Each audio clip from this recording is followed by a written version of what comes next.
The human cost of medieval slave markets, a trade that reshaped entire regions, starving cultures, breaking families, and stealing futures, once spanned the deserts and seas of the medieval world. This was not a marginal or isolated practice. It was a system that ran like clockwork for centuries, moving millions of human beings from the heart of Africa to the shores of the Mediterranean and beyond. From the sun-baked plains of Central Africa, captives were forced to march for weeks, sometimes months, across the unforgiving Sahara Desert. The heat was unrelenting, the sand scalding beneath bare or broken feet, and the water scarce enough that people collapsed and were left to die where they fell.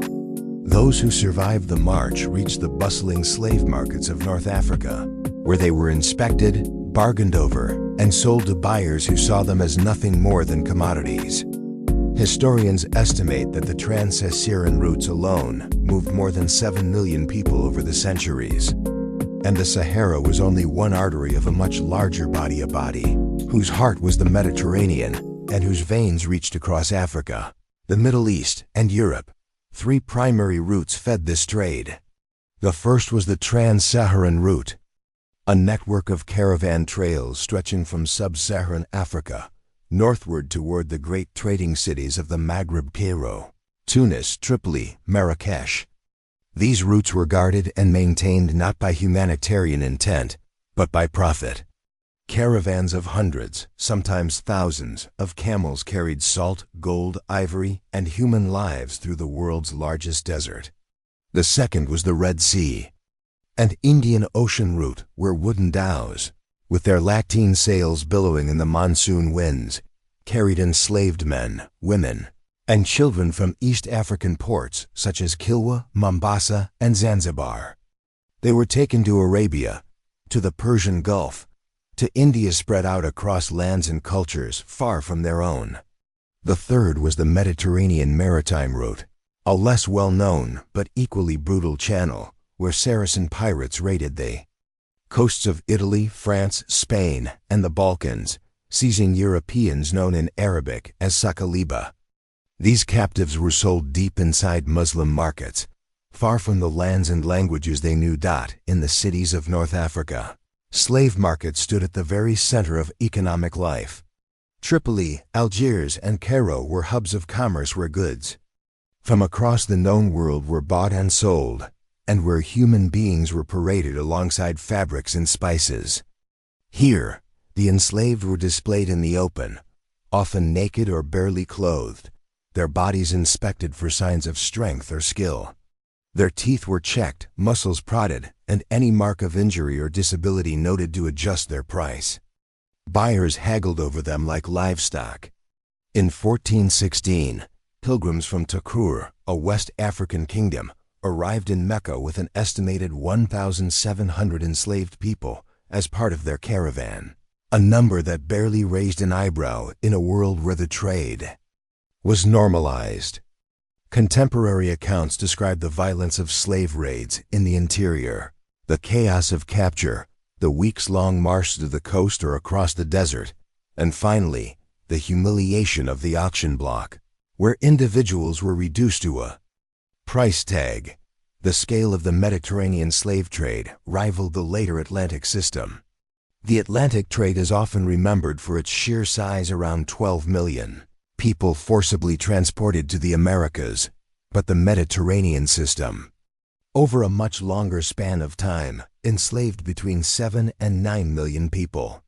Some estimates of the Islamic world's broader slave system suggest between 12 and 15 million over 13 centuries. And while the Atlantic trade had a relatively defined historical window of about 400 years, the Mediterranean trade's continuity over more than a millennium meant that its cultural and demographic effects were deep, long-lasting, and in some regions, irreversible. In certain cities, slavery was not the preserve of the wealthy elite, it was a pervasive part of urban life. In Bursa, an important Ottoman city, records from around 1600 show that nearly 60% of households owned at least one slave. This was not an occasional luxury. It was an integrated feature of daily life, From domestic servants to skilled artisans, from concubines in private homes to soldiers in imperial armies.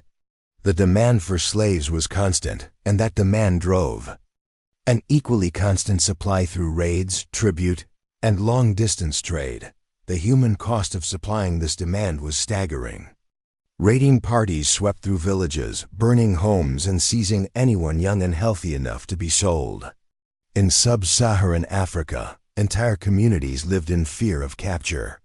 Wars were sometimes fought specifically to generate captives for sale. In some regions, leaders grew wealthy by supplying the Mediterranean market, while their neighbors were depopulated. The march to the markets was a trial by death. In the trans-Saharan route, temperatures could soar above 50 degrees Celsius, 122 degrees Fahrenheit.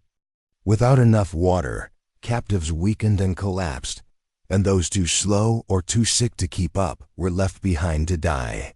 Some caravans lost more than half their human cargo. Before reaching the northern cities, those who survived faced the auction block. The experience was designed to strip away identity and humanity. Captives were given new names in the language of their captors, their original names discarded. They were forbidden to speak their native tongues or practice their religions. Many were forcibly converted to Islam. For women, especially the young and attractive, the risk of being sold into concubinage was high. Some were taken into private households, others into imperial harems. Men were often sent to work in fields, as domestic servants, or in military units such as the Mamluks, who themselves were once slaves before rising to wield immense political power in Egypt and Syria. Yet even those rare stories of upward mobility in the slave system cannot erase the fact that the vast majority lived and died as property. The Mediterranean slave trade was not just a transfer of people. It was an engine of cultural erasure. Families were broken apart, often forever. Children were taken at such young ages that they lost all memory of their origins. Entire generations were absorbed into new cultures, their languages and traditions lost. Over time, the regions from which these captives came were left not only depopulated, but culturally weakened. Skills, oral histories, and artistic traditions disappeared along with the people who carried them. Economically, the effects were devastating. Regions in sub-Saharan Africa that had once been prosperous were plunged into cycles of warfare and instability. The constant threat of raids disrupted farming, trade, and community life. Villages relocated to less fertile but more defensible areas, reducing agricultural output. Trade routes that might have carried goods and ideas instead became pipelines for human cargo. Over the centuries, the slave trade reshaped the economies of source regions, creating dependencies and vulnerabilities that lingered long after the markets themselves were gone. One of the most insidious aspects of the Mediterranean slave system was its ability to integrate into the normal functioning of society. In cities like Cairo or Tunis, it was entirely unremarkable for a merchant to own a household slave, for a craftsman to have an enslaved apprentice, or for a wealthy family to keep concubines. Slavery was written into the laws, justified by religious scholars, and seen as an acceptable means of acquiring labor, soldiers, or companions. Unlike the Atlantic system, where enslaved populations often formed their own communities and families, the Mediterranean model frequently prevented such stability. Male slaves were often castrated, particularly those destined for roles as eunuchs in royal courts or guarding harems. This practice not only caused immense suffering, but also ensured that enslaved populations could not grow through reproduction, forcing traders to continually replenish their stock through new captures.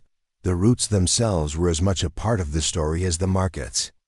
The trans-Saharan caravans could take months to cross, moving through oases like Agadez or Timbuktu, where local rulers sometimes acted as intermediaries, taxing or facilitating the trade.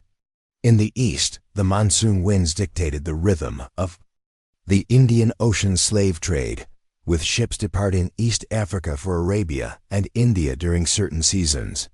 In the north, the Mediterranean slave trade was fed not just by African sources but by European captives, seized in coastal raids or warfare. The Sakaliba Slavic and other European slaves were particularly prized in certain periods for their skills or appearance. Throughout this system, the logic was the same. Human beings were commodities to be moved, priced, and profited from. Markets set values based on age, strength, beauty, and skill. Young boys with potential for military service fetched high prices. Young women, especially if considered attractive, were valued for domestic or sexual purposes. Skilled artisans could command a premium. The auction process was public and unapologetic, often conducted in central marketplaces alongside the sale of spices, textiles, and livestock. Yet behind every statistic, behind every cold economic calculation, was a human life irrevocably altered. The boy taken from his village in West Africa, marched across the desert, sold in Cairo, and never again speaking his mother tongue. Girl captured on the East African coast, shipped to Arabia, and absorbed into a household where her name and past were erased. The fisherman from a small Mediterranean village, seized in a pirate raid and sold into slavery hundreds of miles from the sea he had known all his life. These were not isolated tragedies. They were the building blocks of a system that lasted for over 1,000 years. Today, the ruins of the marketplaces remain in some cities' stone courtyards where human beings were once traded.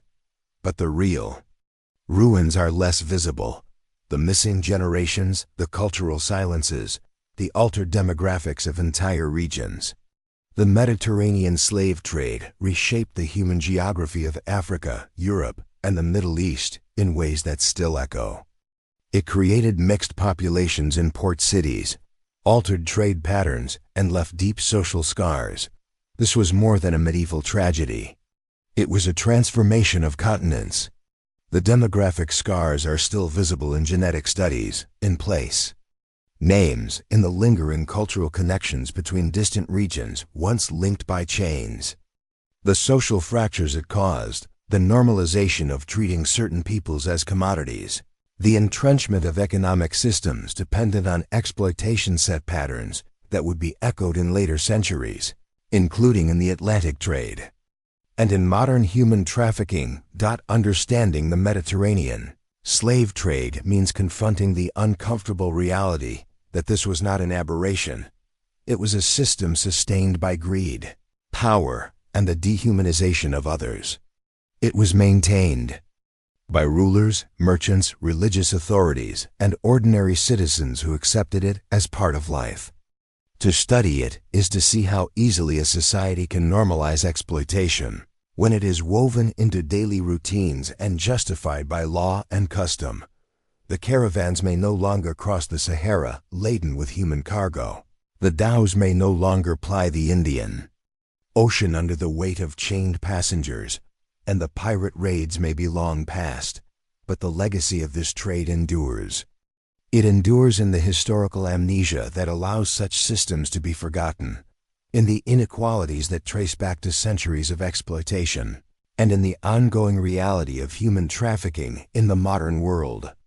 By remembering the human cost of the medieval slave markets of Africa and the Mediterranean, we are reminded that the value of a life is never a matter of commerce, and that forgetting such lessons is the surest way to repeat them.